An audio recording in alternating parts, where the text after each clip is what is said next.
दोस्तों, खुद को प्रेरित करना यानी कि सेल्फ मोटिवेट होना आज की तेज तर्रार जिंदगी में बेहद ज़रूरी है। दोस्तों, यहाँ खुद को प्रेरित करने के लिए हम कुछ ऐसे 4 तरीके बताएंगे जो आपको आपके लक्ष्य की ओर बढ़ने में मदद करेंगे। दोस्तों, एक चीज़ और मैं क्लियर करना चाहूँगा। यहाँ पर मैं 3 ऐसी विधियाँ बताऊँगा जो आपकी ज़िंदगी में बहुत काम आएगी, जो सेल्फ मोटिवेट के लिए बहुत ज़रूरी है। लेकिन आज मैं इस वीडियो में सिर्फ एक विधि के बारे में बात करूंगा। बाकी जो 2 विधियां बचेंगी वो आपको अगले वीडियो में मिलेंगी। दोस्तों, इसमें पहली विधि है मानसिकता बनाना, और ये बहुत ज़रूरी है। जैसे कि मानसिकता का नाम सुनते ही आपको इसकी इम्पोर्टेंस पता चल रही होगी।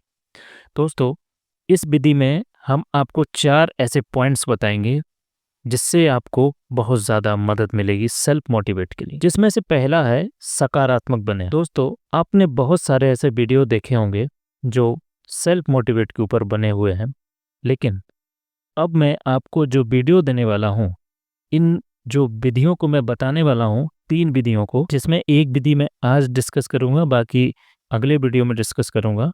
इन विधि को जब भी आप पूरी तरह से अप्लाई करेंगे, मैं सच कह रहा हूँ दोस्तों, आप अपने ज़िंदगी में ज़रूर कामयाब होंगे। तो पहला पॉइंट है सकारात्मक बने। दोस्तों, हमारे लिए कुछ भी कर पाना बहुत मुश्किल होगा अगर हम ऐसे विचारों में अटक कर रह जाएं जैसे कि ये जीवन बेकार है और बारिश हो रही है। दोस्तों, इस तरह के विचारों से हम बस अपने बिस्तर पर पड़े रहते हैं जब तक कोई हमें शारीरिक रूप से बाहर न खींचे। आप ऐसा नहीं कर सकते। सकारात्मक विचार ही एक रास्ता है जिसके जरिए आपको प्रेरणा मिलती है। दोस्तों, अगर आपको लग रहा है कि आप नकारात्मक विचार सोच रहे हैं तो बस बंद करें, खत्म ना करें, कहीं और अपना ध्यान लगाएं। खासकर अगर आप अपनी प्रेरणा के बारे में सोच रहे हैं, ये काम जो आप कर रहे हैं ये संभव है और आप में ऐसा करने की क्षमता है। कोई भी अन्य विचार सोचने की कोशिश करने से आपको ध्यान हटेगा। नंबर 2, आश्वस्त रहें। यानी कि अपनी दुनिया के बारे में सकारात्मक सोचने के साथ साथ आपको अपने बारे में भी सकारात्मक सोचना है।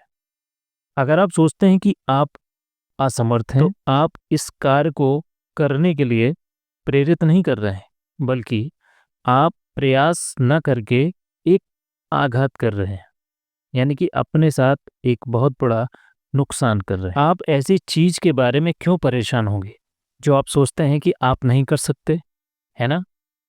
आप नहीं होंगे। दोस्तों, शुरू करने के लिए अपनी असफलताओं को गिने। आप किस चीज को शुरू कर रहे हैं? आपने अतीत में क्या बढ़िया किया था? आपके पास अभी क्या साधन है? आपने अतीत में जो भी हासिल किया है उन सब बातों के बारे में सोचें। किन कारणों से आप जो सोचते हैं, आप जो चाहते हैं, वो प्राप्त करने में सक्षम नहीं होंगे? आप इससे पहले इसी तरह की चीजें कर चुके हैं। नंबर 3, भूख जगाएं। भूख जगाने से मतलब है दोस्तों कि जब लेस ब्राउन प्रेरणा के बारे में बात करते हैं तो वो दोहराते हैं आपको भूख जगानी होगी। वो यहाँ जो कह रहे हैं इसका मतलब है आपका इसे वास्तव में चाहना, यानी कि आप इसके बिना जीवन की कल्पना भी नहीं कर सकते।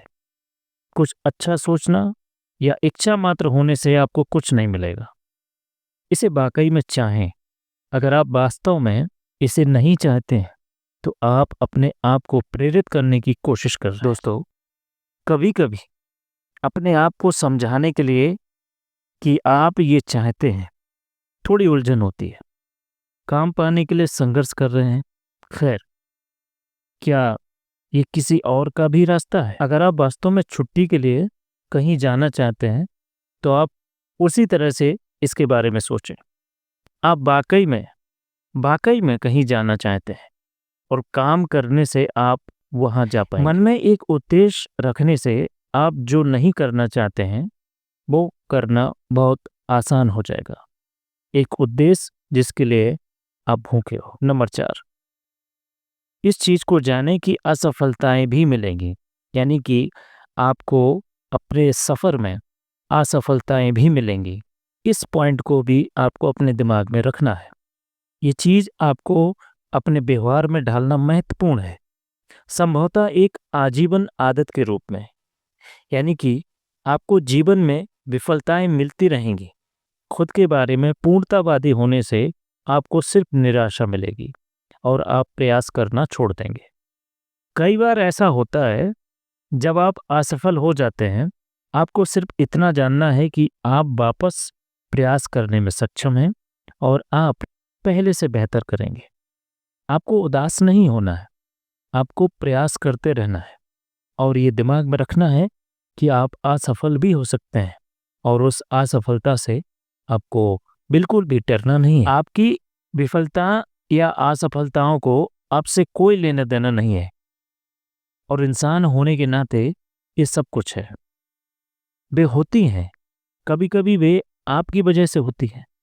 प्रत्येक निर्णय तार्किक नहीं हो सकता, यानी कि जो आप निर्णय ले रहे हैं ऐसा भी नहीं है कि वो सही हो, वो गलत भी हो सकता है। तो उससे आपको घबराना नहीं है। लेकिन दोस्तों, एक बात और भी होती है कि कभी कभी वे आपके नियंत्रण से परे परिस्थितियों की वजह से होती हैं। इन परिस्थितियों में विवेक से काम लेने में अंत में बहुत लाभ होगा। तो दोस्तों, ये थी आपकी पहली विधि।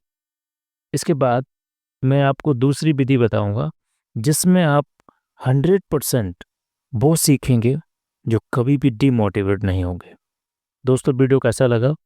अगर वीडियो अच्छा लगा हो तो चैनल को लाइक कीजिए, सब्सक्राइब कीजिए और शेयर कीजिए। धन्यवाद।